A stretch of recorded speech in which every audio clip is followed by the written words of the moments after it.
Hello नमस्कार साथियों, स्वागत है आपका हमारे इस यूट्यूब चैनल पर। तो कैसे आप सभी? उम्मीद करता हूं कि सभी अच्छे होंगे और निरंतर अपनी पढ़ाई में व्यस्त होंगे। चलिए दोस्तों, हम आपके लिए चौथा मॉडल पेपर लेकर तैयार हो चुके हैं। उम्मीद करता हूं कि वह 3 मॉडल आपने पूरी शिद्दत के साथ निकाले होंगे। एक्चुअली में दोस्तों हमने आपके लिए इस तरीके से मॉडल पेपर तैयार किए हैं ताकि जो भी दोस्तों आपने आरपीएससी यूआरओ का सिलेबस पढ़ा है दोस्तों, उसमें है जो कि आपका एक आधा टॉपिक दोस्तों छूट चुका है, वो भी आपका इसमें है जो कि कवर होने वाला है। तो चलिए दोस्तों, शुरुआत करते हैं। और इससे पहले एक मोटिवेशन कोड जो आपको ऊर्जावान बनाएगा, आपके चेहरे पर मुस्कान को लेकर आएगा कि मजबूत होने का मज़ा तब है जब सारी दुनिया कमज़ोर कर देने पर तुली हो। क्या गजब की लाइन है दोस्तों।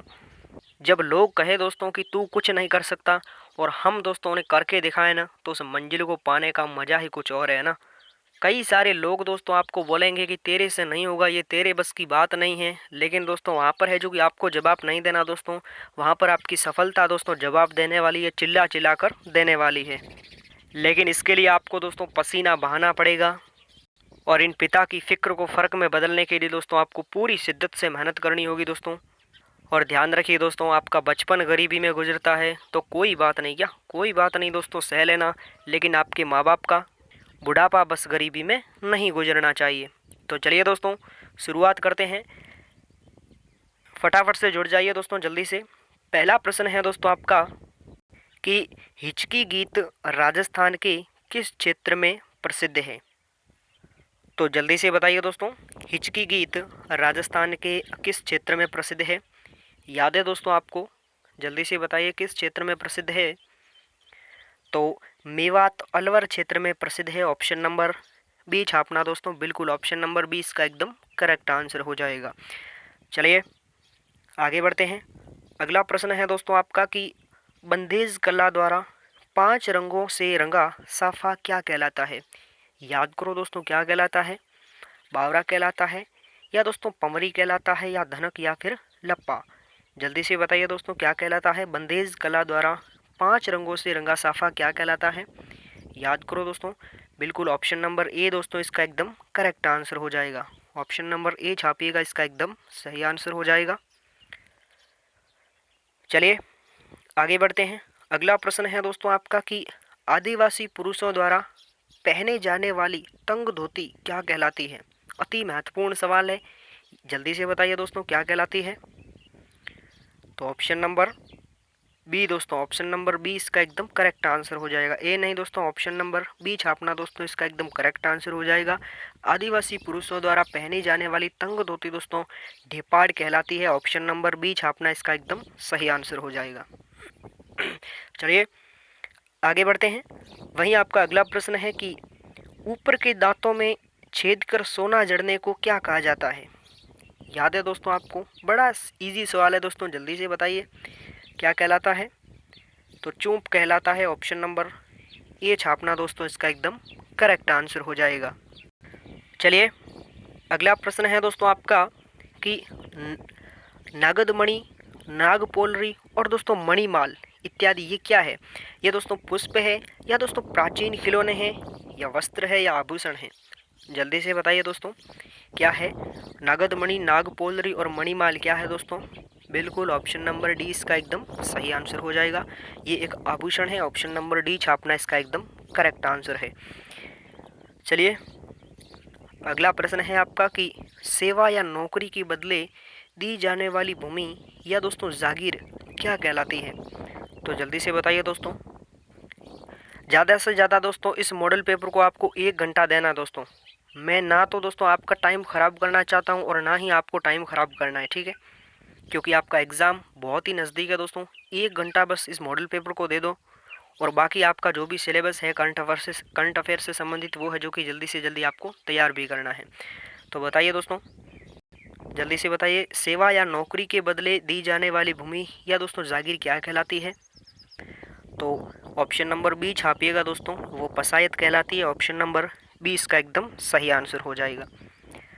चलिए अगला प्रश्न है दोस्तों आपका कि मेमद क्या है?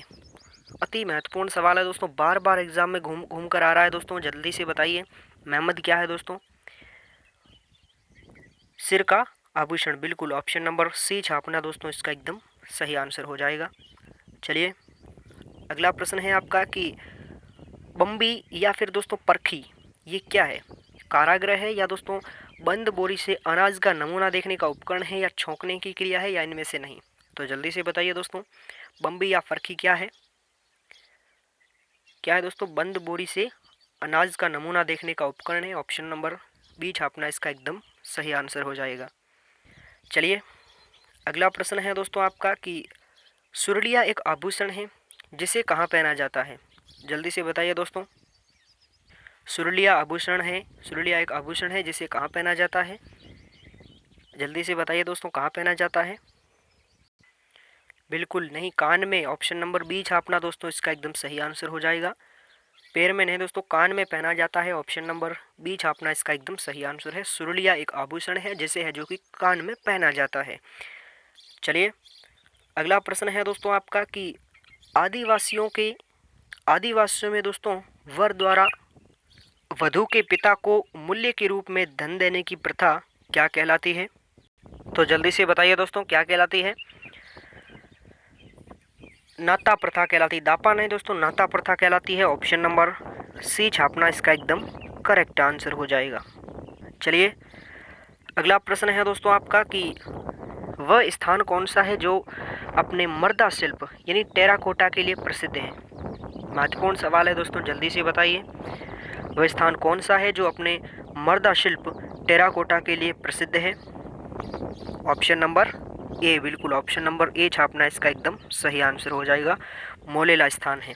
मोलेला स्थान कहाँ पर है दोस्तों? कमेंट बॉक्स में जल्दी से छाप कर बताइए। आगे बढ़ते हैं।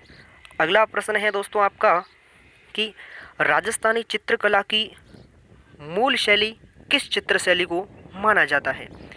याद है दोस्तों आपको, राजस्थानी चित्रकला की मूल शैली किस चित्र शैली को माना जाता है? तो जल्दी से बताइए दोस्तों। बिल्कुल मेवाड़ शैली को। ऑप्शन नंबर डी छापना दोस्तों इसका एकदम सही आंसर हो जाएगा। चलिए आगे बढ़ते हैं। अगला प्रश्न है दोस्तों आपका कि मेवाड़ शैली का सबसे प्राचीनतम चित्रित ग्रंथ कौन सा है जो दोस्तों ताड़पत्र पर रचित एवं चित्रित है? अति महत्वपूर्ण सवाल है, जल्दी से बताइए दोस्तों, मेवाड़ शैली का सबसे प्राचीनतम चित्रित ग्रंथ कौन सा है जो कि ताड़पत्र पर रचित एवं चित्रित है? ऑप्शन नंबर ए छापना दोस्तों श्रावण प्रतिक्रमण सूत्रचूर्णी। ऑप्शन नंबर ए इसका एकदम करेक्ट आंसर हो जाएगा। चलिए अगला प्रश्न है दोस्तों आपका कि शेखावटी के क्षेत्रों में कौन से रंग विशेष रूप से प्रयोग में लाए गए हैं? जल्दी से बताइए दोस्तों, शेखावटी के चित्रों में कौन से रंग विशेष रूप से प्रयोग में लाए गए हैं? याद है दोस्तों आपको, हरा और नीला। ऑप्शन नंबर ए, बिल्कुल ऑप्शन नंबर ए छापना दोस्तों इसका एकदम करेक्ट आंसर हो जाएगा।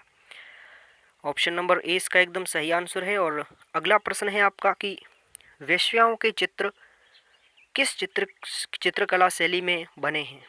याद है दोस्तों आपको, जल्दी से बताइए, वेश्याओं के चित्र किस चित्रकला शैली में बने हैं? तो अलवर चित्रकला शैली में। ऑप्शन नंबर डी इसका एकदम सही आंसर हो जाएगा। वहीं आपका अगला प्रश्न है कि बादला नामक पानी का बर्तन कहाँ का प्रसिद्ध है? याद करो दोस्तों, कहाँ का प्रसिद्ध है?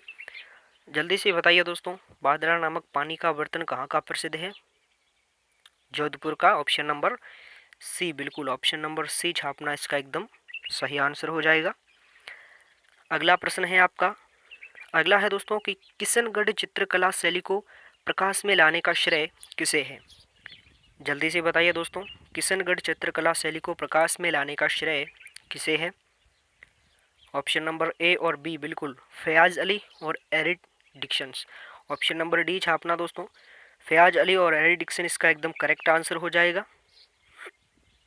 चलिए अगला प्रश्न है आपका, अगला है दोस्तों आपका कि देवनारायण जी की पढ़ किसके द्वारा बांची जाती है?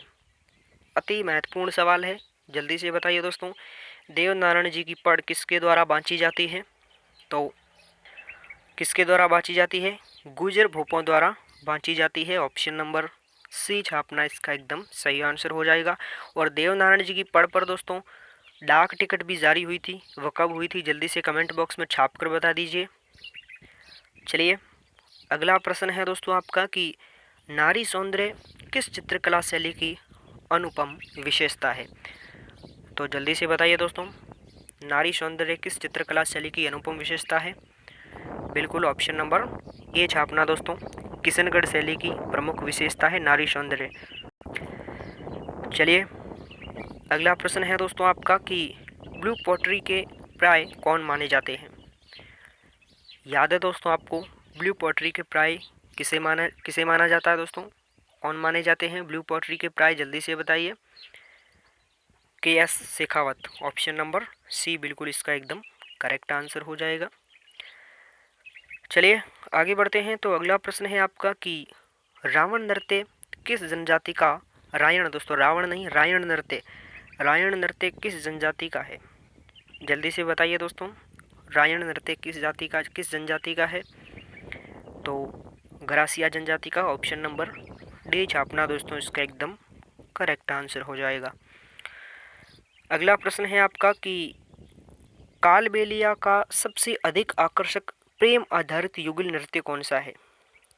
याद करो दोस्तों, कौन सा नृत्य है कालबेलिया का सबसे अधिक आकर्षक और दोस्तों प्रेम आधारित युगल नृत्य कौन सा है, जल्दी से बताइए कौन सा नृत्य है। तो बिल्कुल ऑप्शन नंबर ए इसका एकदम सही आंसर है, शंकरिया नृत्य है, ऑप्शन नंबर ए छापना इसका एकदम सही आंसर है। चलिए अगला प्रश्न है आपका कि तलवारों की गेर के आयोजन के लिए कौन सा जिला प्रसिद्ध है। अति महत्वपूर्ण सवाल है, जल्दी से बताइए दोस्तों, तलवारों की गेर के आयोजन के लिए कौन सा जिला प्रसिद्ध है। याद है दोस्तों आपको कौन सा जिला प्रसिद्ध है, उदयपुर, और उदयपुर में भी मैनार गांव है, इसे भी आपको नोट करना है, ठीक है। चलिए फटाफट से आगे बढ़ते हैं। अगला प्रश्न है आपका कि गीदड़ किस क्षेत्र का लोक नृत्य है। बिल्कुल किस क्षेत्र का है, जल्दी से बताइए दोस्तों, गीदड़ किस क्षेत्र का लोक नृत्य है। तो ऑप्शन नंबर डी छापना इसका एकदम सही आंसर हो जाएगा, शेखावाटी क्षेत्र का है। अगला प्रश्न है आपका कि जयपुर के कथक घराने के प्रवर्तक कौन हैं। अति महत्वपूर्ण सवाल है, जल्दी से बताइए दोस्तों, जयपुर के कथक घराने के प्रवर्तक कौन हैं। बिल्कुल कौन है दोस्तों, भानु जी, ऑप्शन नंबर बी छापना दोस्तों, इसका एकदम सही आंसर हो जाएगा, ऑप्शन नंबर बी छापना। चलिए आगे बढ़ते हैं। अगला है दोस्तों आपका कि केसरिया बालम आओ नी पधारो म्हारे देश को अल्लाह जिलाबाई ने किस राग में गाया। अति महत्वपूर्ण है, जल्दी से बताइए दोस्तों, केसरिया बालम आओ नी पधारो म्हारे देश अल्लाह जिलाबाई ने गाया था, लेकिन वो किस राग में गाया, जल्दी से बताइए। ऑप्शन नंबर बी बिल्कुल मान राग में गाया था, ऑप्शन नंबर बी छापना दोस्तों, इसका एकदम सही आंसर हो जाएगा। चलिए वहीं आपका अगला प्रश्न है कि बोहरा बोहरी किस जाति का नृत्य है। याद है दोस्तों आपको, बोहरा बोहरी किस जाति का नृत्य है। तो जल्दी से बताइए दोस्तों, बिल्कुल नहीं, हरिजन जाति का है दोस्तों, ऑप्शन नंबर ए छापना, ऑप्शन नंबर ए इसका एकदम सही आंसर है, बोहरा बोहरी है जो कि हरिजन जाति का है, जो कि नृत्य है, ठीक है। अगला है दोस्तों आपका कि किस शास्त्रीय नृत्य की उत्पत्ति का संबंध राजस्थान से है। अति महत्वपूर्ण सवाल है दोस्तों, नोट लगा कर लिख लेना दोस्तों, किस शास्त्रीय नृत्य की उत्पत्ति का संबंध राजस्थान से है। याद है दोस्तों आपको, जल्दी से बताइए। बिल्कुल ऑप्शन नंबर सी छापना दोस्तों, कथक नृत्य है, कथक नृत्य की उत्पत्ति का स्थान है जो कि राजस्थान है, ऑप्शन नंबर सी छापना दोस्तों, इसका एकदम सही आंसर हो जाएगा। चलिए आगे बढ़ते हैं। अगला प्रश्न है कि डांडिया नृत्य मुख्यतः कहाँ किया जाता है। याद है दोस्तों आपको, डांडिया नृत्य मुख्यतः कहाँ किया जाता है, जल्दी से बताइए। हाँ जी बिल्कुल मारवाड़ में, ऑप्शन नंबर ए छापना दोस्तों, इसका एकदम सही आंसर हो जाएगा। चलिए फटाफट से आगे बढ़ते हैं। अगला प्रश्न है आपका कि राजस्थान में लोक नाट्य की सबसे लोकप्रिय विधा कौन सी है। याद है दोस्तों आपको, जल्दी से बताइए, राजस्थान में लोक नाट्य की सबसे लोकप्रिय विधा कौन सी है दोस्तों। ख्याल है, ऑप्शन नंबर ए छापना दोस्तों इसका एकदम करेक्ट आंसर हो जाएगा। चलिए वहीं आपका अगला प्रश्न है दोस्तों कि हाड़ौती बोली राजस्थान के किस क्षेत्र में प्राय नहीं बोली जाती है। देखिए दोस्तों किस प्रकार घुमा घुमा कर आपको प्रश्न पूछ रहा है दोस्तों, जल्दी से बताइए। हाड़ौती बोली राजस्थान के किस क्षेत्र में प्राय नहीं बोली जाती है। अब याद कर लो दोस्तों, हाड़ौती क्षेत्र में कौन कौन से जिले आते हैं, कोटा, बूंदी, बारा और झालावाड़, ये 4 जिले आते हैं। ठीक है, तो है जो कि आपको कंफ्यूज करने के लिए तो टोंक भी इसके आसपास ही है दोस्तों, लेकिन वो हाड़ौती में नहीं पड़ता है। तो टोंक में है जो कि हाड़ौती बोली नहीं बोली जाती है। ऑप्शन नंबर ए छापना इसका एकदम सही आंसर हो जाएगा। हाड़ौती बोली है जो कि कोटा, बूंदी, बारा और झालावाड़ इन क्षेत्रों में है जो कि हाड़ौती बोली बोली जाती है। ठीक है, वहीं आपका अगला प्रश्न देखें तो अगला है दोस्तों, अगला है कि बेली कृष्ण रुक्मणीरी किस भाषा का ग्रंथ है। अति महत्वपूर्ण सवाल है, जल्दी से बताइए दोस्तों। बेली कृष्ण रुक्मणीरी किस भाषा का ग्रंथ है, जल्दी से बताइए दोस्तों। उत्तरी नहीं, उत्तरी मारवाड़ी का है। ऑप्शन नंबर बी छापना दोस्तों, ऑप्शन नंबर बी इसका एकदम सही आंसर है। ठीक है, ऑप्शन नंबर बी छापना। चलिए वहीं आपका अगला प्रश्न है कि निमाड़ी एवं रागड़ी किस बोली की विशेषता है, जल्दी से बताइए दोस्तों। निमाड़ी एवं रागड़ी किस बोली की विशेषता है, जल्दी से बताइए दोस्तों। मालवी की है या हाड़ौती की है, अहिरवाटी की है या दोस्तों मेवाती की है। तो मालवी की, ऑप्शन नंबर ए छापना दोस्तों, ऑप्शन नंबर ए इसका एकदम करेक्ट आंसर हो जाएगा।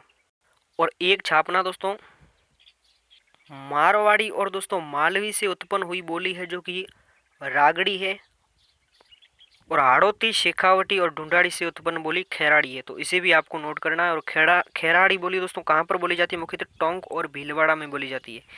बोलियों से संबंधित दोस्तों इतने ही महत्वपूर्ण क्वेश्चंस बनते हैं। और बाकी आपको पता है कि हाड़ौती बोली कोटा, बूंदी, बारा इन क्षेत्रों में बोली जाती है, और अहिरवाटी बोली बहरोड, कोटपुतली इन क्षेत्रों में बोली जाती है, और मेवाती बोली है जो कि अलवर इन क्षेत्रों में बोली जाती है। ठीक है, आगे देखते हैं। तो अगला प्रश्न है आपका कि राजस्थान की अमूल्य साहित्य धरोहर कौन सी है दोस्तों। बातारी फुलवारी।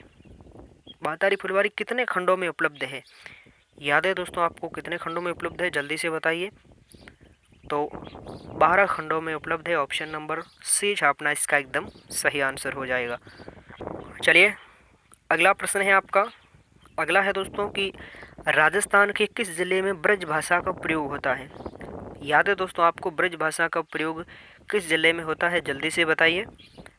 ऑप्शन नंबर सी छापना है दोस्तों, इसके एकदम सही आंसर हो जाएगा। बिल्कुल ऑप्शन नंबर सी, भरतपुर में है जो कि ब्रज भाषा का प्रयोग होता है। चलिए वहीं आपका अगला प्रश्न है कि राजस्थानी भाषा का शब्दकोश किसने तैयार किया था। याद है दोस्तों आपको, जल्दी से बताइए। राजस्थानी भाषा का शब्दकोश किसने तैयार किया था, सीताराम लालस ने। ऑप्शन नंबर सी, बिल्कुल ऑप्शन नंबर सी इसका एकदम सही आंसर हो जाएगा। चलिए आगे बढ़ते हैं। तो अगला प्रश्न है आपका कि संविधान की कौन सी अनुसूची में राजभाषाओं को सम्मिलित किया गया है। नोट लगाकर लिख लेना दोस्तों, अति महत्वपूर्ण सवाल है, स्क्रीनशॉट भी ले लेना कि संविधान की कौन सी। वैसे तो मैं इसकी पीडीएफ डाल दूंगा दोस्तों, चिंता मत करो आप, है ना। टेलीग्राम से जुड़ जाइए, वीडियो के डिस्क्रिप्शन में टेलीग्राम की लिंक है, वहाँ से दोस्तों आप टेलीग्राम से जुड़ जाना। वहाँ पर मैं है जो कि मैं इस क्लास की पीडीएफ डाल दूंगा। ठीक है,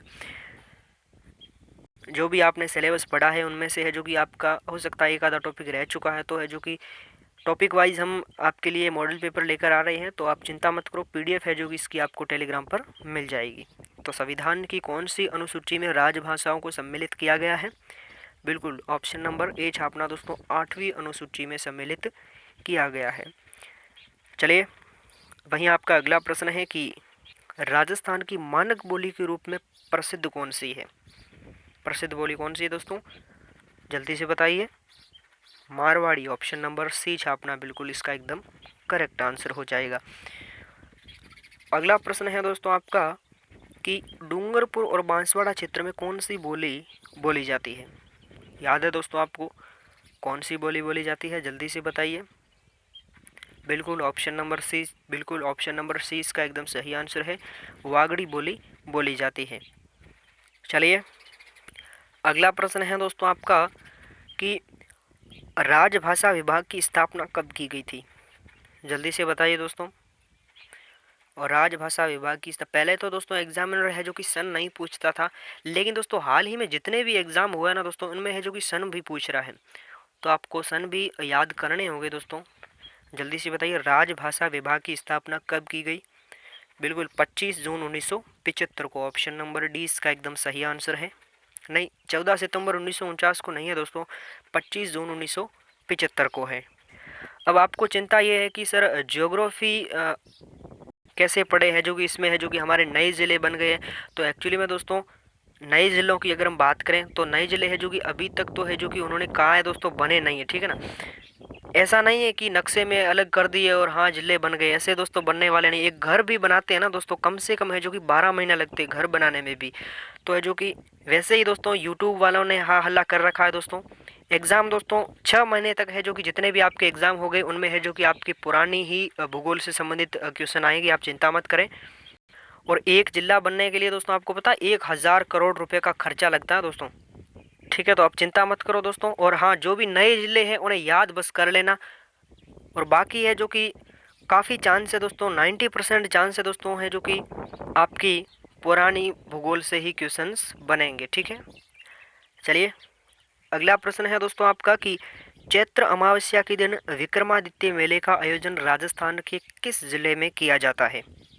जल्दी से बताइए दोस्तों। चैत्र अमावस्या के दिन विक्रमादित्य मेले का आयोजन राजस्थान के किस जिले में किया जाता है? जल्दी से बताइए दोस्तों। उदयपुर में। ऑप्शन नंबर डी छापना, बिल्कुल ऑप्शन नंबर डी इसका एकदम सही आंसर हो जाएगा। आगे बढ़ते हैं तो अगला प्रश्न है आपका कि डूंगरपुर का गलियाटोक का उर्स हिजरी सन की किस माह की 27वीं तारीख को मनाया जाता है? जल्दी से बताइए दोस्तों।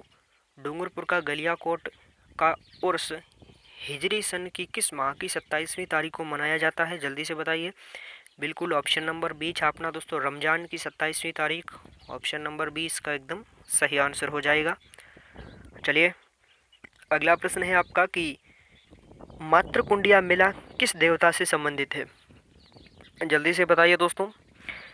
बिल्कुल विष्णु भगवान से, विष्णु देवता से संबंधित है। ऑप्शन नंबर डी इसका एकदम करेक्ट आंसर हो जाएगा। वहीं आगे बढ़ते हैं तो अगला प्रश्न है आपका कि सीताबाड़ी किस जनजाति से संबंधित मेला है? याद है दोस्तों आपको सीताबाड़ी का मेला कहाँ लगता है? जल्दी से बताइए कमेंट बॉक्स में। सीताबाड़ी किस जनजाति से संबंधित मेला है? तो सहरिया जनजाति से। तो सहरिया जनजाति कहाँ पाई जाती है सर्वाधिक? राजस्थान के 12 जिले में पाई जाती है। तो ऑप्शन नंबर सी छापना दोस्तों। सीताबाड़ी है जो कि सहरिया जनजाति से संबंधित मेला है। ऑप्शन नंबर सी इसका एकदम करेक्ट आंसर हो जाएगा। वहीं आपका अगला प्रश्न है कि अरनोद प्रतापगढ़ में कौन सा मेला आयोजित होता है? अरनोद दोस्तों आपका प्रतापगढ़ में है, वहाँ पर है जो कि कौन सा मेला आयोजित होता है? इनमें से जल्दी से बताइए दोस्तों। जल्दी से बताइए दोस्तों। गौतमेश्वर मेला। ऑप्शन नंबर डी बिल्कुल इसका एकदम करेक्ट आंसर है। आगे देखते हैं तो अगला प्रश्न है आपका कि डिग्गी कल्याण जी का मेला किस माह में आयोजित होता है? जल्दी से बताइए दोस्तों। डिग्गी कल्याण जी का मेला किस माह में आयोजित होता है? नहीं दोस्तों, जनवरी में नहीं दोस्तों, अक्टूबर में होता है। ऑप्शन नंबर ए छापना दोस्तों। ऑप्शन नंबर ए इसका एकदम करेक्ट आंसर हो जाएगा। चलिए वहीं आपका अगला प्रश्न है कि बोहरा समाज का उर्स कहाँ बढ़ता है? जल्दी से बताइए दोस्तों। बोहरा समाज का उर्स कहाँ बढ़ता है दोस्तों? गलियाटोक में बढ़ता है। ऑप्शन नंबर गलियाकोट में। ऑप्शन नंबर सी छापना दोस्तों, इसका एकदम सही आंसर है। आगे देखते हैं तो अगला प्रश्न है आपका कि राजस्थान के किस मेले को लक्खी मेले के रूप में माना जाता है? जल्दी से बताइए दोस्तों। राजस्थान के किस मेले को लक्खी मेले के रूप में जाना जाता है? याद करो दोस्तों जल्दी से। कैला देवी के मेले को। ऑप्शन नंबर बी बिल्कुल इसका एकदम करेक्ट आंसर हो जाएगा। चलिए आगे बढ़ते हैं तो अगला प्रश्न है आपका कि तीर्थराज का मेला कहाँ आयोजित किया जाता है? याद है दोस्तों आपको? जल्दी से बताइए। तीर्थराज का मेला कहाँ आयोजित किया जाता है? अति महत्वपूर्ण सवाल है, जल्दी से याद करो दोस्तों, जल्दी से बताइए। तीर्थराज का मेला नहीं, मच्छकुंड धौलपुर में पड़ता है। ऑप्शन नंबर ए छापना दोस्तों, ऑप्शन नंबर ए इसका एकदम सही आंसर हो जाएगा। ठीक है, आगे बढ़ते हैं। तो अगला है दोस्तों आपका, अगला प्रश्न है कि होली के लगभग 15 दिन बाद कौन सा त्यौहार मनाया जाता है? अभी जस्ट मनाया था हमने, याद है दोस्तों आपको? कौन सा? बिल्कुल गणगौर, ऑप्शन नंबर सी छापना दोस्तों, इसका एकदम करेक्ट आंसर हो जाएगा। चलिए आगे बढ़ते हैं। तो अगला प्रश्न है दोस्तों आपका कि राजस्थान की सबसे प्राचीन ख्यात कौन सी है? जल्दी से बताइए दोस्तों, राजस्थान की सबसे प्राचीन ख्यात कौन सी है? बिल्कुल ऑप्शन नंबर ए छापना दोस्तों, मुहणोत नैणसीरी ख्यात, ऑप्शन नंबर ए इसका एकदम सही आंसर हो जाएगा। चलिए आगे बढ़ते हैं। तो अगला प्रश्न है आपका कि जोधपुर के महाराजा मान सिंह के काव्य गुरु कौन थे? याद है दोस्तों आपको? कौन थे जल्दी से बताइए। जोधपुर के महाराजा मान सिंह के काव्य गुरु कौन थे? याद करो दोस्तों जल्दी से। बिल्कुल बांकी दास, ऑप्शन नंबर डी बिल्कुल इसका एकदम करेक्ट आंसर हो जाएगा। चलिए फटाफट से आगे बढ़ते हैं। अगला प्रश्न है आपका कि 17वीं शताब्दी की रचना राज प्रशस्ति महाकाव्य के रचयिता कौन थे? जल्दी से बताइए दोस्तों, कौन थे? Ranchhod Bhatt, option number A छापना, बिल्कुल इसका एकदम सही आंसर हो जाएगा। वहीं आपका अगला प्रश्न है दोस्तों कि मारवाड़ी के साहित्यिक रूप को क्या कहा जाता है? जल्दी से बताइए दोस्तों, मारवाड़ी के साहित्यिक रूप को क्या कहा जाता है? पिंगल नहीं दोस्तों, डिंगल कहा जाता, ऑप्शन नंबर ए छापना, इसका एकदम सही आंसर हो जाएगा। आगे देखते हैं। तो अगला प्रश्न है आपका, आधुनिक राजस्थानी साहित्य का पहला उपन्यास कौन सा है? तो जल्दी से बताइए, आधुनिक राजस्थानी साहित्य का पहला उपन्यास कौन सा है? कनक सुंदरी, बिल्कुल ऑप्शन नंबर बी छापना, इसका एकदम सही आंसर हो जाएगा। चलिए आगे बढ़ते हैं। अगला प्रश्न है आपका कि खुमान रासो नामक ग्रंथ की रचना किसने की? इसका ऑप्शन आपको कमेंट बॉक्स में छाप कर बताना, मैं नहीं बताऊंगा। हर मॉडल पेपर में दोस्तों आपके लिए एक क्वेश्चन छोड़ा जाता है ताकि आप कमेंट बॉक्स में बता सको, है ना। तो इसका ऑप्शन आपको कमेंट बॉक्स में गोली की तरह छाप कर बताना है। खुमान रासो नामक ग्रंथ की रचना किसने की थी? चलिए वहीं आपका अगला प्रश्न है कि स्वतंत्रता के पश्चात राजस्थानी भाषा में लिखा गया पहला उपन्यास कौन सा है? जल्दी से बताइए, स्वतंत्रता के पश्चात राजस्थानी भाषा में लिखा गया पहला उपन्यास कौन सा है? याद है दोस्तों आपको कौन सा है? तो केसर विलास है, ऑप्शन नंबर सी छापना दोस्तों, इसका एकदम सही आंसर हो जाएगा। चलिए वहीं आपका अगला प्रश्न है कि लोक संस्कृति शोध संस्थान कहाँ स्थित है? याद है दोस्तों आपको? जल्दी से बताइए, लोक संस्कृति शोध संस्थान कहाँ स्थित है? चूरू में, बिल्कुल ऑप्शन नंबर बी छापना दोस्तों, इसका एकदम करेक्ट आंसर हो जाएगा। चलिए अगला प्रश्न है आपका कि किस ग्रंथ को राजस्थान का गजेटियर कहा जाता है? जल्दी से बताइए, किस ग्रंथ को राजस्थान का गजेटियर कहा जाता है? नहीं, ऑप्शन नंबर ए छापना दोस्तों, मारवाड़ रे प्रगनारी विगत, ऑप्शन नंबर ए छापना, इसका एकदम सही आंसर हो जाएगा। आगे देखते हैं। तो अगला प्रश्न है आपका कि अगला है दोस्तों कि राजस्थानी काव्य का मात्रिक छंद कौन सा है? जल्दी से बताइए दोस्तों, कौन सा है? जमाल, ऑप्शन नंबर ए छापना दोस्तों, इसका एकदम सही आंसर हो जाएगा। चलिए वहीं आपका अगला प्रश्न है कि किस लोक देवता के आशीर्वाद से राव जोधा ने मंडोर को मेवाड़ अधिपत्य से मुक्त करवाया था? याद है दोस्तों आपको? जल्दी से बताइए, किस लोक देवता के आशीर्वाद से राव जोधा ने मंडोर को मेवाड़ अधिपत्य से मुक्त कराया था? याद करो दोस्तों, हड़बू जी के आशीर्वाद से। तो ऑप्शन नंबर सी छापना दोस्तों, इसका एकदम सही आंसर हो जाएगा। चलिए आगे बढ़ते हैं। तो अगला प्रश्न है आपका कि बाबूजी की पढ़ कौन सी जाति के भोपाल लोग गाकर सुनाते हैं? याद है दोस्तों आपको? देवनारायण जी की पढ़ दोस्तों गुज्जर जाति के भोपाल लोग, ठीक है। और बाबू जी की पढ़ दोस्तों जल्दी से बताइए। बिल्कुल नायक जाति, भाट नहीं दोस्तों, नायक जाति। ऑप्शन नंबर डी छापना दोस्तों इसका एकदम सही आंसर हो जाएगा। चलिए फटाफट से आगे बढ़ते हैं। तो अगला प्रश्न है आपका कि किस लोक देवता की स्मृति में तिलवाड़ा का मेला भरता है। बहुत इजी सवाल है दोस्तों, जल्दी से बताइए। किस लोक देवता की स्मृति में तिलवाड़ा का मेला भरता है दोस्तों। याद है आपको, मल्लीनाथ जी की स्मृति में। बिल्कुल ऑप्शन नंबर डी छापना इसका एकदम सही आंसर है। चलिए वहीं आपका अगला प्रश्न देखते हैं। तो अगला है कि अलवर क्षेत्र की लोक देवी के रूप में किसे जाना जाता है। जल्दी से बताइए दोस्तों, अलवर क्षेत्र की लोक देवी के रूप में किसे जाना जाता है। किसे जाना जाता है दोस्तों। तो जिलानी माता को ऑप्शन नंबर बी छापना इसका एकदम सही आंसर हो जाएगा। आगे देखते हैं। और नकटी माता का मंदिर दोस्तों छाप के रखिएगा, जयपुर में है, इसे भी नोट करना है। आगे बढ़ते हैं। तो अगला प्रश्न है आपका कि मारवाड़ क्षेत्र की जनता की आराध्य देवी किसे माना जाता है। जल्दी से बताइए दोस्तों, किसे माना जाता है। तो शुगाली माता को ऑप्शन नंबर डी छापना दोस्तों इसका एकदम सही आंसर हो जाएगा। आगे देखते हैं। तो अगला प्रश्न है आपका कि अगला है दोस्तों, बेणेश्वर धाम की स्थापना किस संत ने करवाई। याद करो दोस्तों जल्दी से बताओ दोस्तों, बेणेश्वर धाम की स्थापना किस संत ने करवाई। याद है दोस्तों आपको, संत मावजी ने करवाई थी। तो ऑप्शन नंबर डी, बिल्कुल ऑप्शन नंबर डी छापना दोस्तों इसका एकदम सही आंसर हो जाएगा। आगे देखते हैं। तो अगला प्रश्न है आपका कि गूदड़ संप्रदाय के प्रवर्तक कौन थे। याद है दोस्तों आपको, गूदड़ संप्रदाय के प्रवर्तक कौन थे। तो संत दास जी थे। ऑप्शन नंबर डी छापना दोस्तों इसका एकदम सही आंसर हो जाएगा। आगे देखते हैं। तो अगला प्रश्न है आपका कि राजस्थान में वल्लभ संप्रदाय का प्रमुख धार्मिक स्थल कौन सा है।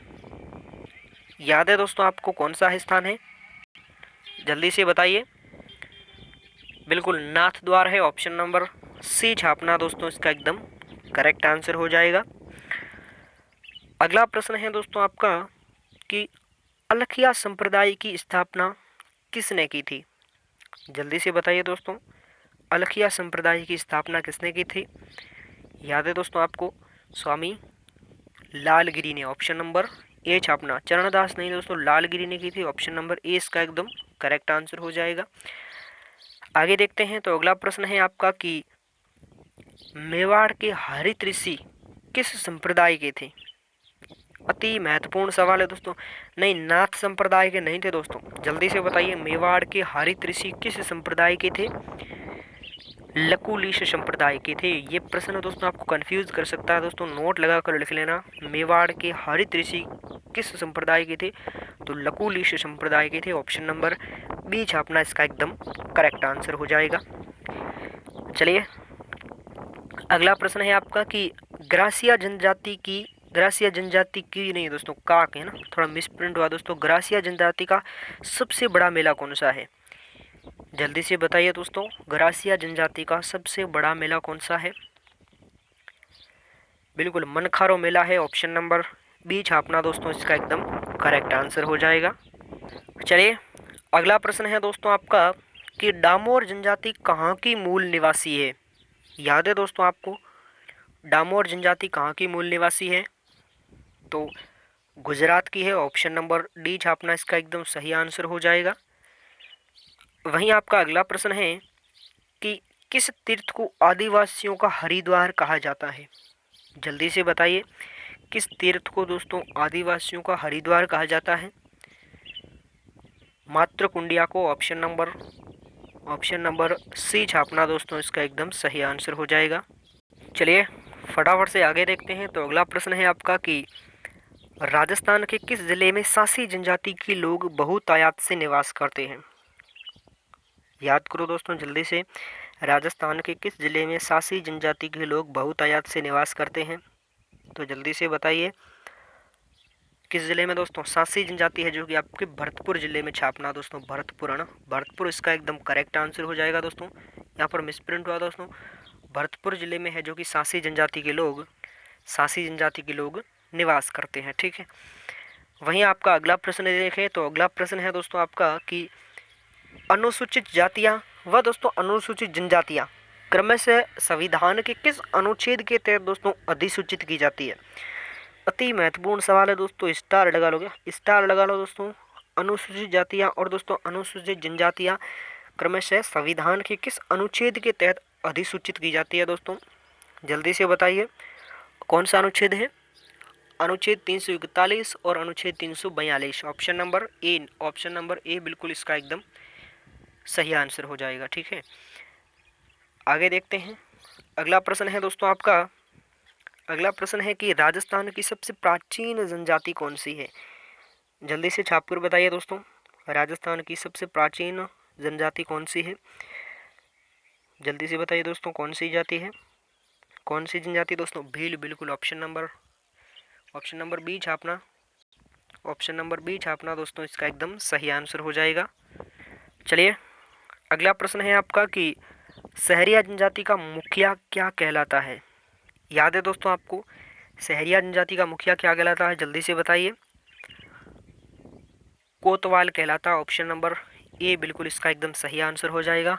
और छाप के रखिएगा दोस्तों, गरासिया जनजाति का मुखिया आपसे पूछे तो छापना दोस्तों पालवी कहलाता है। क्या पालवी दोस्तों है जो कि गरासिया जनजाति का मुखिया कहलाता है, इसे भी आपको नोट करना है। ठीक है, और भील जनजाति का मुखिया गमेती कहलाता है। ये तीनों ही आपको याद रखना है। ठीक है, ये तीनों आपको कंफ्यूज कर सकते हैं। एक तो दोस्तों छापिएगा सहरिया जनजाति का मुखिया कोतवाल, ठीक है, और पालवी ग्रासिया जनजाति का मुखिया पालवी और भील जनजाति का मुखिया गमेती। आगे देखते हैं। अगला प्रश्न है आपका कि राजस्थान में कितने प्रकार की अनुसूचित जनजातियां पाई जाती है। तो जल्दी से बताइए दोस्तों, राजस्थान में कितने प्रकार की अनुसूचित जनजातियां पाई जाती है। जल्दी से बताइए दोस्तों, 12 प्रकार की, बिल्कुल ऑप्शन नंबर बी छापना, इसका एकदम सही आंसर हो जाएगा। आगे देखते हैं। तो अगला प्रश्न है आपका कि कठपुतली नृत्य में प्रवीण जनजाति कौन सी है। याद है दोस्तों आपको अपने आप को मौत की मुट्ठी में कैद करने वाली जनजाति कौन सी है दोस्तों। कठपुतली नृत्य कौन करता है दोस्तों, जल्दी से बताइए। बिल्कुल नट जाति करती है। ऑप्शन नंबर सी छापना, इसका एकदम सही आंसर हो जाएगा। आगे देखते हैं। तो अगला प्रश्न है और इसे छापना दोस्तों, कंजर जनजाति आपसे पूछे कहाँ पाई जाती है। तो कंजर है जो कि आपके अजमेर में, और कथोड़ी उदयपुर में, और डामोर है जो कि डूंगरपुर में। इसी भी आपको थोड़ा नोट कर लेना। ठीक है, जितने भी दोस्तों आपकी इर्द गिर्द क्वेश्चन बता रहा हूँ ना, एक दो वो भी आपको नोट करना है, क्योंकि आपके एग्जाम की दृष्टि से अति महत्वपूर्ण साबित होने वाले हैं। ठीक है, अगला प्रश्न है दोस्तों आपका कि अनुसूचित जनजाति स्वरोजगार योजना कब आरंभ की गई। अति महत्वपूर्ण सवाल है, जल्दी से बताइए दोस्तों, अनुसूचित जनजाति स्वरोजगार योजना कब आरंभ की गई। जल्दी से बताइए दोस्तों, कब की गई थी। 2000, जल्दी से बताइए 2002-3 को। ऑप्शन नंबर बी छापना, सी नहीं, ऑप्शन नंबर बी इसका एकदम सही आंसर हो जाएगा। तो ठीक है, ये हो गया आज का हमारा पार्ट ए कंप्लीट। अब हम चलते हैं दोस्तों पार्ट बी की ओर, देखते हैं उनमें है जो कि आपके कितने क्वेश्चंस सही होते हैं। पार्ट बी की ओर चलते हैं। तो प्रश्न है दोस्तों आपका कि नगर पालिका की किस धारा में वार्डों की अवधारणा का उल्लेख मिलता है। जल्दी से बताइए। तो जल्दी से बताइए दोस्तों, नगर पालिका की किस धारा में वार्डों की अवधारणा का उल्लेख मिलता है दोस्तों। धारा 10 में मिलता है। ऑप्शन नंबर बी छापना दोस्तों, इसका एकदम सही आंसर हो जाएगा। चलिए आगे देखते हैं। तो अगला प्रश्न है आपका कि राजस्थान पंचायती राज अधिनियम 1994 का उल्लेख किस धारा में शामिल है। जल्दी से बताइए दोस्तों, राजस्थान पंचायती राज अधिनियम 1994 का उल्लेख किस धारा में शामिल है। तो किस धारा में शामिल है दोस्तों, जल्दी से बताइए। बिल्कुल धारा 5 में शामिल है। ऑप्शन नंबर बी छापना दोस्तों, ऑप्शन नंबर बी इसका एकदम सही आंसर हो जाएगा। चलिए आगे देखते हैं। तो अगला प्रश्न है आपका कि नगर पालिका की किस धारा में दोस्तों तीनों सदस्यों का निर्वाचन संबंधी उल्लेख मिलता है। जल्दी से बताइए दोस्तों, अति महत्वपूर्ण सवाल है। नगर पालिका की किस धारा में तीनों सदस्यों का दोस्तों निर्वाचन संबंधी उल्लेख मिलता है? याद है दोस्तों आपको? धारा 6। ऑप्शन नंबर ए छापना दोस्तों इसका एकदम सही आंसर हो जाएगा। धारा 6 में है जो कि नगर पालिका के तीनों सदस्यों का निर्वाचन संबंधी उल्लेख मिलता है। आगे देखते हैं। तो अगला प्रश्न है दोस्तों आपका कि निर्वाचन सूची में दोस्तों नाम पंजीकरण करवाने हेतु दोस्तों योग्यता का उल्लेख किस धारा में शामिल है? तो जल्दी से बताइए दोस्तों किस धारा में शामिल है? बिल्कुल ऑप्शन नंबर सी छापना दोस्तों धारा है जो कि 13 में है जो इसका मेंशन किया गया है। चलिए आगे बढ़ते हैं। अगला प्रश्न है दोस्तों आपका कि नगर पालिका में मुख्य निर्वाचन अधिकारी की नियुक्ति दोस्तों राज्य सरकार के परामर्श के बाद राज्य निर्वाचन आयोग द्वारा की जाएगी। इसका उल्लेख किस धारा में दिया गया है? जल्दी से बताइए दोस्तों किस धारा में इसका मेंशन किया गया है? तो धारा 16 में किया गया है। ऑप्शन नंबर बी छापना दोस्तों इसका एकदम सही आंसर हो जाएगा। चलिए आगे देखते हैं। तो अगला है दोस्तों आपका कि निर्वाचन में मत देने की रीति नगर पालिका की किस धारा में शामिल है? याद है दोस्तों आपको? जल्दी से बताइए। निर्वाचन में मत देने की रीति नगर पालिका की किस धारा में शामिल है? याद करो दोस्तों जल्दी से। धारा कौन सी धारा में शामिल है दोस्तों? बिल्कुल ऑप्शन नंबर बी इसका एकदम सही आंसर है। ऑप्शन नंबर बी बिल्कुल धारा 26 में शामिल है। ऑप्शन नंबर बी छापना इसका एकदम करेक्ट आंसर है। चलिए आगे देखते हैं। तो अगला प्रश्न है आपका कि नगर पालिका के सदस्य को हटाने के आधार किस धारा में दिए गए हैं? जल्दी से बताइए दोस्तों नगर पालिका के सदस्य को हटाने के आधार किस धारा में दिए गए हैं? याद करो दोस्तों किस धारा में दिए गए हैं? ऑप्शन नंबर बी बिल्कुल ऑप्शन नंबर बी छापना धारा 39 में दिए गए। ऑप्शन नंबर बी छापना इसका एकदम करेक्ट आंसर हो जाएगा। इनमें दोस्तों काफ़ी सारे क्वेश्चंस वही मिलेंगे ना। मैं काफ़ी सारे क्वेश्चंस दोस्तों इनमें से करवा चुका हूँ। कम्युनिटी पोस्ट पर मैं भी डालता रहता हूँ 1-2 क्वेश्चंस, उनसे संबंधित भी आपको क्वेश्चंस मिलने वाले हैं। ठीक है आगे बढ़ते हैं। तो अगला प्रश्न है आपका कि अगर नगर पालिका का विघटन कर दिया जाए तो दोस्तों चुनाव 6 माह में करवाना अनिवार्य होगा, लेकिन दोस्तों अवधि के अंतिम 6 माह में है जो कि चुनाव ज़रूरी भी नहीं होगा। इसका उल्लेख किस धारा में दिया गया है? तो जल्दी से बताइए दोस्तों किस धारा में इसका उल्लेख किया गया है? याद है दोस्तों आपको?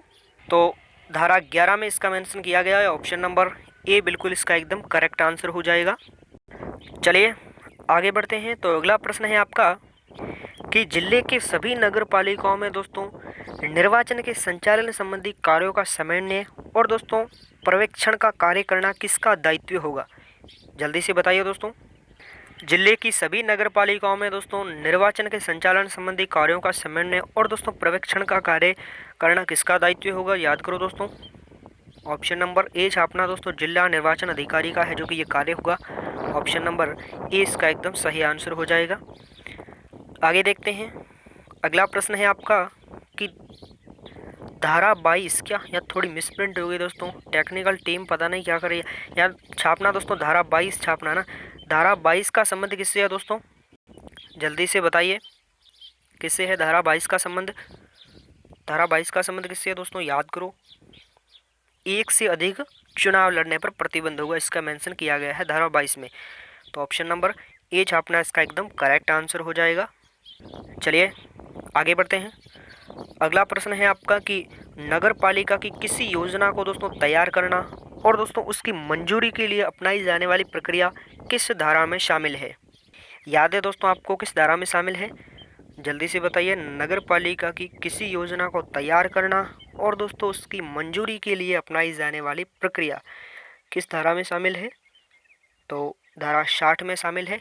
धारा 160 में ना। ऑप्शन नंबर ए छापना दोस्तों इसका एकदम करेक्ट आंसर हो जाएगा। ऑप्शन नंबर ए छापना इसका एकदम सही आंसर है। चलिए आगे बढ़ते हैं। अगला प्रश्न है आपका कि जो भारत का नागरिक नहीं है वह दोस्तों नगर पालिका की वोटर लिस्ट में नाम पंजीकरण नहीं करवा सकता, इसका उल्लेख किस धारा में शामिल है? याद है दोस्तों आपको? धारा 14 में है जो कि इसका मेंशन किया गया। ऑप्शन नंबर ए छापना दोस्तों इसका एकदम करेक्ट आंसर हो जाएगा। चलिए आगे बढ़ते हैं। वहीं आपका अगला प्रश्न है कि मिथ्या घोषणा का उल्लेख नगर पालिका के किस धारा में दिया गया है? याद करो दोस्तों, मिथ्या घोषणा का उल्लेख नगर पालिका की किस धारा में दिया गया है, जल्दी से बताइए। बिल्कुल ऑप्शन नंबर सी इसका एकदम सही आंसर हो जाएगा। धारा 15 में इसका मेंशन किया गया है। वहीं आपका अगला प्रश्न है, अगला है दोस्तों आपका कि निर्वाचक नामावली तैयार करते समय अपने कर्तव्यों को भंग करने पर किस धारा के अंतर्गत कार्रवाई की जाएगी। याद करो दोस्तों जल्दी से। तो धारा 30 के अंतर्गत है जो कि कार्यवाही की जाएगी। ऑप्शन नंबर सी छापना दोस्तों इसका एकदम करेक्ट आंसर हो जाएगा। ऑप्शन नंबर सी छापना इसका एकदम सही आंसर हो जाएगा। ठीक है। वहीं आपका अगला प्रश्न है, अगला प्रश्न देखें तो कांजी हाउस का रखरखाव करना नगर पालिका का मुख्य कर्तव्य है जो किस धारा में शामिल है। याद करो दोस्तों, किस धारा में शामिल है, जल्दी से बताइए दोस्तों। बिल्कुल ऑप्शन नंबर बी छापना धारा 45 में शामिल है। ऑप्शन नंबर बी इसका एकदम करेक्ट आंसर है। आगे देखते हैं। वहीं आपका अगला प्रश्न है कि सरकार द्वारा सौंपे जाने वाले कर्तव्यों का उल्लेख नगर पालिका की किस धारा में दिए गए हैं। सरकार द्वारा जो भी समय समय पर नगर पालिका को कर्तव्य सौंपे गए हैं वो है जो कि किस धारा में दिए गए हैं, जल्दी से बताइए किस धारा में दिए गए हैं। तो धारा 47 में दिए गए हैं। ऑप्शन नंबर ए, बिल्कुल ऑप्शन नंबर, हाँ ऑप्शन नंबर ए ही इसका एकदम सही आंसर है। धारा 47 में है जो कि इसका उल्लेख किया गया है। आगे देखते हैं। तो अगला प्रश्न है आपका कि अगला है दोस्तों आपका कि मुख्य नगर पालिका अधिकारी के कर्तव्य किस धारा में शामिल है। याद करो दोस्तों, मुख्य नगर पालिका अधिकारी की कर्तव्य किस धारा में शामिल है। तो धारा 49 में शामिल है। ऑप्शन नंबर ए छापना दोस्तों। ऑप्शन नंबर ए इसका एकदम करेक्ट आंसर हो जाएगा। ऑप्शन नंबर ए बिल्कुल इसका एकदम सही आंसर है। आगे देखते हैं। तो अगला प्रश्न है आपका कि नगर पालिका की बैठकों के बारे में विशेष उपबंध किस धारा में मिलता है। याद है दोस्तों आपको, नगर पालिका की बैठकों के बारे में विशेष उपबंध किस धारा में मिलता है, जल्दी से बताइए। जल्दी से बताइए दोस्तों किस धारा मिलता है। तो बिल्कुल ऑप्शन नंबर ए, बी नहीं दोस्तों, ऑप्शन नंबर ए छापना धारा 51 में है जो कि इसका मेंशन किया गया है।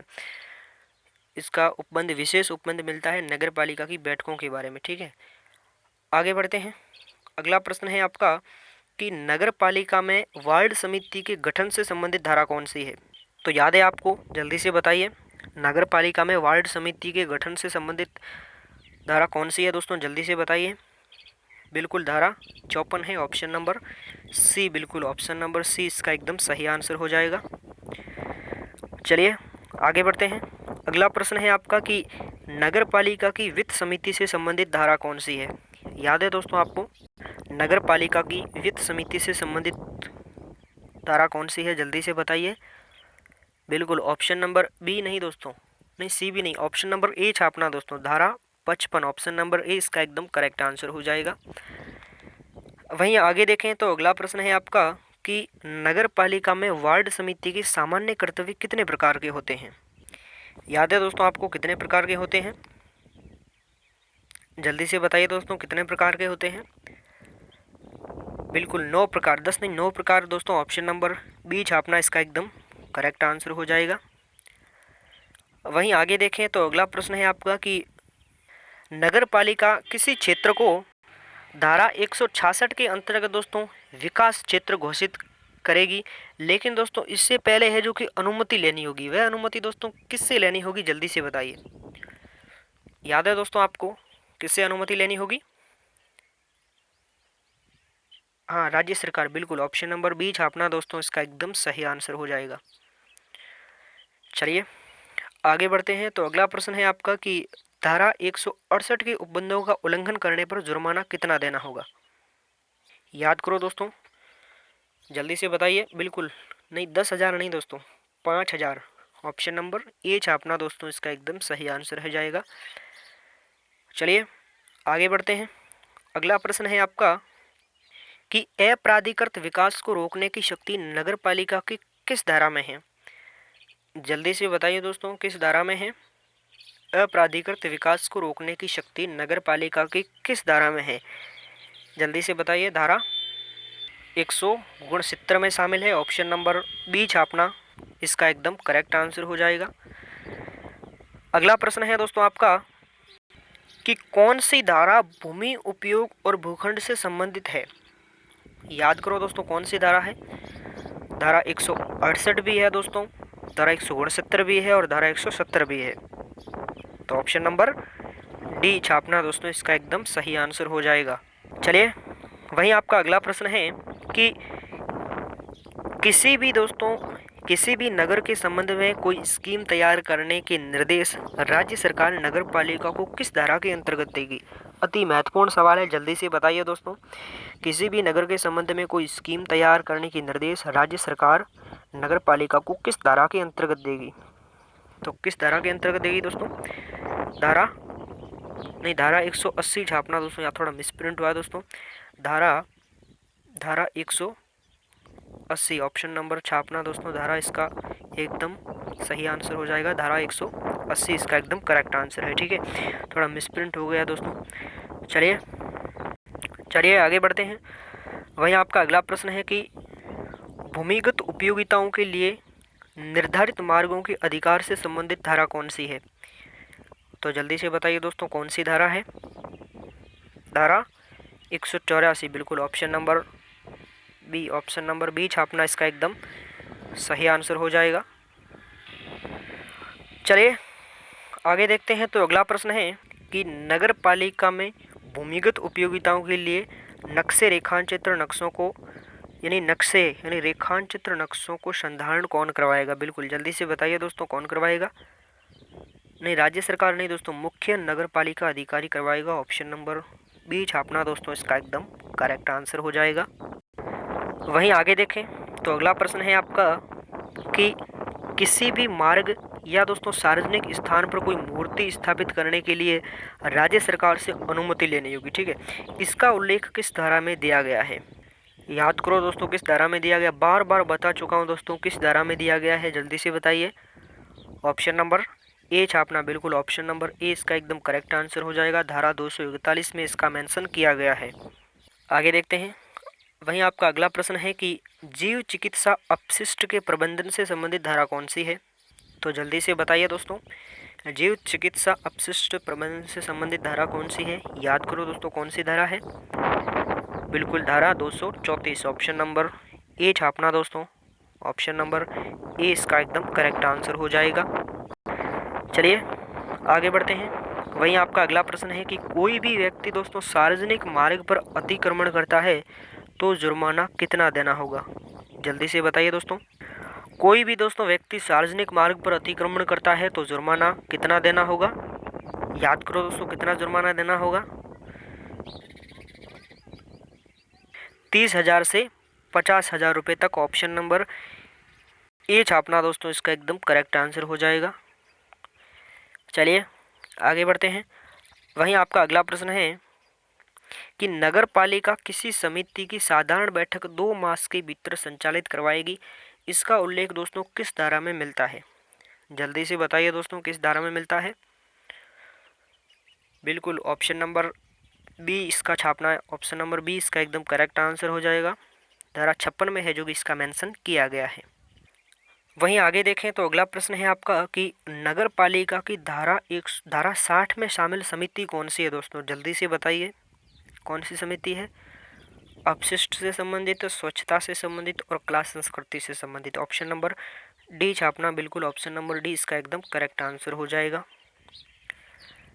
आगे देखते हैं। अगला प्रश्न है दोस्तों आपका कि नगर पालिका की संपत्ति से संबंधित अध्याय कौन सा है। तो जल्दी से बताइए दोस्तों नगर पालिका की संपत्ति से संबंधित अध्याय कौन सा है। अध्याय 4 ऑप्शन नंबर ए छापना दोस्तों। ऑप्शन नंबर ए इसका एकदम करेक्ट आंसर हो जाएगा। वहीं आपका अगला प्रश्न है कि भू राजस्व अधिनियम 1956 की धारा 3 का उल्लेख नगर पालिका की किस धारा में शामिल है। तो याद है दोस्तों आपको किस धारा में शामिल है, जल्दी से बताइए। भू राजस्व अधिनियम 1956 की धारा 3 का उल्लेख नगर पालिका की किस धारा में शामिल है। जल्दी से बताइए। धारा 3 में, बिल्कुल ऑप्शन नंबर बी छापना दोस्तों इसका एकदम सही आंसर हो जाएगा। वहीं आगे बढ़े तो अगला प्रश्न है दोस्तों आपका कि नगर पालिका क्षेत्र में मार्गों का नाम रखना और दोस्तों मकानों को संख्यांकन करने का उल्लेख नगर पालिका की किस धारा में दिया गया है। तो याद है दोस्तों आपको किस धारा में इसका मेंशन किया गया है, जल्दी से बताइए दोस्तों। धारा 240 में, ऑप्शन नंबर बी छापना, ऑप्शन नंबर बी बिल्कुल इसका एकदम सही आंसर हो जाएगा। चलिए अगला प्रश्न है दोस्तों आपका कि नगर पालिका क्षेत्र में सार्वजनिक स्थान पर कोई दोस्तों मूर्ति स्थापित करनी हो तो किससे अनुमति लेनी होगी। बड़ा इजी सवाल है दोस्तों, बार बार बता चुका हूँ, जल्दी से बताइए किससे अनुमति लेनी होगी। राज्य सरकार से, ऑप्शन नंबर बी छापना दोस्तों, ऑप्शन नंबर बी इसका एकदम सही आंसर हो जाएगा। वहीं आगे बढ़े तो अगला प्रश्न है दोस्तों आपका कि नगर पालिका यातायात की बहुलता और दोस्तों लोक सुविधा को ध्यान में रखते हुए सार्वजनिक मार्गों पर या दोस्तों भवनों पर बनने वाली बालकनियां बनाने की लिखित अनुज्ञा दे सकेगी, इसका उल्लेख किस धारा में दिया गया है। तो जल्दी से बताइए दोस्तों इसका उल्लेख किस धारा में मिलता है। याद है दोस्तों आपको, धारा 236, ऑप्शन नंबर सी छापना दोस्तों, इसका एकदम सही आंसर हो जाएगा। चलिए आगे बढ़ते हैं। अगला प्रश्न है दोस्तों आपका कि यदि कोई व्यक्ति सार्वजनिक स्थान को गंदा करता है या दोस्तों कूड़ा करकट जमा करता है, कूड़ा करकट, तो है जो कि जुर्माना कितना वसूला जाएगा। याद है दोस्तों आपको, जल्दी से बताइए कितना जुर्माना वसूला जाएगा। बिल्कुल ऑप्शन नंबर सी छापना दोस्तों, 500 रुपये का जुर्माना वसूला जाएगा। ऑप्शन नंबर सी इसका एकदम सही आंसर हो जाएगा। चलिए वहीं आपका लास्ट प्रश्न है कि ठोस अपशिष्ट प्रबंधन और दोस्तों उनके हस्तांतरण के संबंध में नगर पालिका के कर्तव्यों का उल्लेख किस धारा में शामिल है। तो जल्दी से बताइए दोस्तों, याद है दोस्तों आपको किस धारा में शामिल है, जल्दी से बताइए दोस्तों। धारा 226 छापना दोस्तों, इसका एकदम सही आंसर हो जाएगा। ठीक है, थोड़ा मिसप्रिंट हुआ दोस्तों, धारा 226 इसका एकदम करेक्ट आंसर है। ठीक है दोस्तों, ये हो गई आज की हमारी क्लास, आज का हमारा मॉडल पेपर। तो कमेंट बॉक्स में जल्दी से बताओ दोस्तों कितने क्वेश्चंस आपके सही हुए हैं। पीडीएफ आपको टेलीग्राम पर मिल जाएगी। इसी वीडियो के डिस्क्रिप्शन में आपको टेलीग्राम का लिंक दे रखा है, वहाँ से आप टेलीग्राम से जुड़ जाइए। ठीक है दोस्तों, ध्यान रखिएगा अपना, खुश रहिएगा, मस्त रहिएगा, सम्मान कीजिएगा अपने माँ बाप का, अपने बड़े बुजुर्गों का। मिलता हूँ अगली क्लास में, तब तक के लिए बस लगातार पढ़ते रहिए और निराश मत हो दोस्तों। बस लगा दो आग पानी में दोस्तों, जवानी उसे कहते हैं, और छीन लो अपना सिलेक्शन, क्या छीन लो दोस्तों अपना सिलेक्शन, कहानी उसे कहते हैं। पॉलिटी वगैरह सारी है जो कि सिलेबस के अकॉर्डिंग आपका मॉडल पेपर आता रहेगा, चिंता मत करो, आप तो बस लगातार पढ़ते जाओ ना। ठीक है दोस्तों, धन्यवाद, जय हिंद, ऑल दी बेस्ट। अब बस लगातार पढ़ते रहिए। मिलता हूँ अगली क्लास में, तब तक के लिए लगातार पढ़ते रहिए।